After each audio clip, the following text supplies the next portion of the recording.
Nah disinilah kemudian, baru berapa minggu lalu, dalam 5 tahun terakhir ini, kelompok-kelompok Islam seolah menjadi terasing di negerinya sendiri. Itu yang dia rasakan. Berapa ulama yang berjuang mendirikan republik ini. Indonesia 80% penduduknya umat Islam. Tidak pernah meminta 80% hasil sumber daya alam yang dikuasai negara untuk umat Islam. Gak ada yang dia minta. Ada gak dia minta? 80% umat Islam penduduk Indonesia tidak pernah meminta 80% APBN untuk umat Islam. Gak ada yang dia minta. Sederhana permintaan umat Islam. Dia mau berdialog sama Tuhannya. Dia mau mengingatkan umatnya akan kebaikan. Yang tidak hanya mengajarkan doa makan dan doa minum, tapi juga cara memilih pemimpin. Kan begitu kira-kira. Nah inilah ketegangan-ketegangan. Ketika agamanya dinistakan, kok susah sekali ini membawa ke proses hukum. Muncullah demo berjilid-jilid. Yang kemudian berujung ulamanya tidak bisa pulang. Belum lagi penghujung, kemudian ada agama yang diperhadapkan sebagai musuh besar Pancasila. Nah ini yang menarik menurut saya. Saya ini Islam, tapi bukan pengetahuan Islamnya seperti Ustadz Ali Mukhtar Ngabalin dan Abu Bakar, Ustadz Abu Bakar. Tapi dengan segala awam saya terhadap Islam. Ketika saya ditanya, Pancasila itu di mana dalam kehidupan saya? Maka saya akan mengatakan bahwa ketika saya lahir, orang tua saya itu membisikkan Pancasila di telinga saya. Cuma bahasanya bukan seperti yang tertulis dalam Undang-Undang Dasar itu. Dia membahasakan Allahu Akbar, Allahu Akbar, Asyhadu an la ilaha illallah, Asyhadu anna Muhammadar Rasulullah. Apa yang saya dengar di situ? Ketuhanan yang Maha Esa. Hayya 'alas shalah. Apa yang saya dengar di situ? Mari kita bersatu sama-sama. Karena kita akan mendirikan sholat. Dan Al-Ankabut mengatakan sholat itu mencegah kamu dari perbuatan keji dan mungkar. Ada kemanusiaan yang adil dan beradab. Saya dengar di situ. Hayya 'alal falah. Mari sama-sama menuju kemenangan. Kemenangan yang bagaimana kita peroleh? Kerakyatan yang dipimpin oleh hikmat kebijaksanaan dalam pemusatan perwakilan. Kemenangan yang bagaimana? Keadilan sosial bagi seluruh rakyat Indonesia. Itulah kemenangan yang kita tuju. Kita kembali lagi takbir.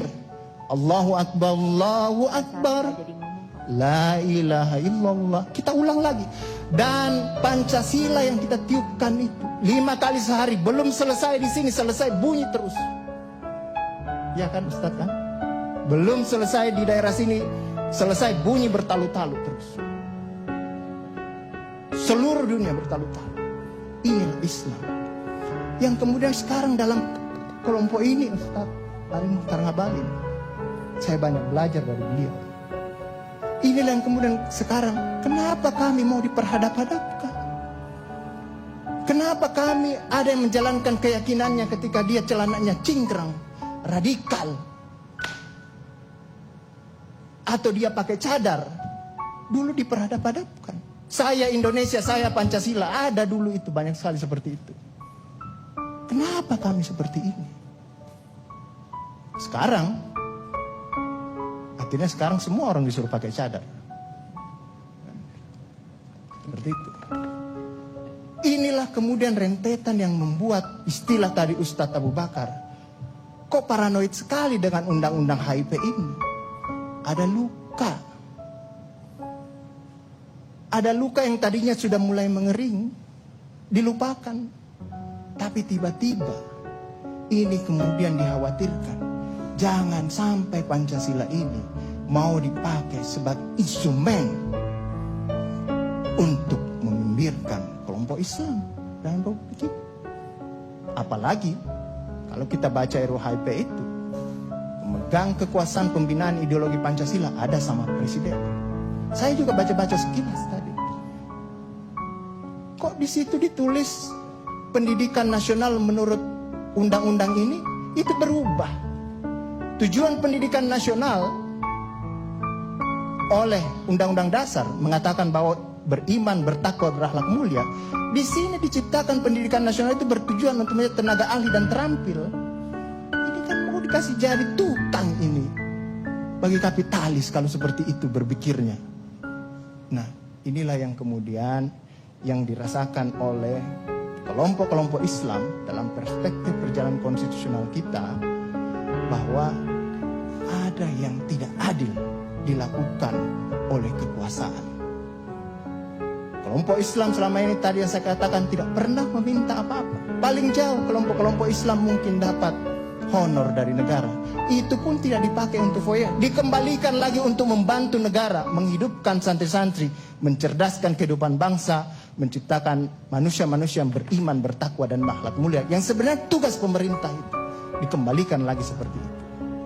Itulah yang kemudian mulailah sekarang kelompok Islam sangat hati-hati. Kalau kemudian Pancasila ditiupkan terus, seolah-olah ini mau dijadikan instrumen untuk memarginalkan bangsa. Siapa kekuasaan itu, pertanyaannya? Saya juga tidak tahu. Tetapi kita akan bisa menemukan jawabannya itu, Pak Fadli, Pak Ali Muhtar. Mari kita pulang ambil cermin masing-masing di rumah. Bisa jadi kekuasaan itu ada pada wajah dalam cermin.